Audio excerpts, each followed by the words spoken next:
យារកពីសុខាឆ្លងដល់ត្រៃមហាពលគឺនិព្វាន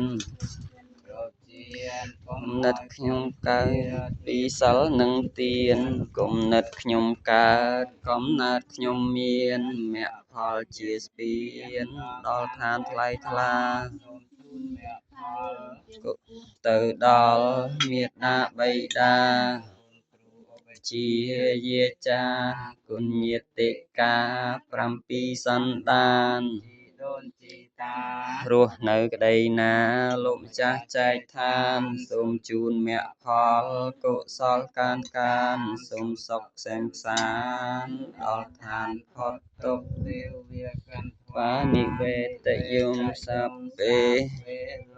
កម្មមេហេសត្តាជីវន្តាហារហេតុកាមនោញ្ញភោជនាងសព្ពេលភន្តុចេតសាទេសាធុសាធុសាធុសាធុ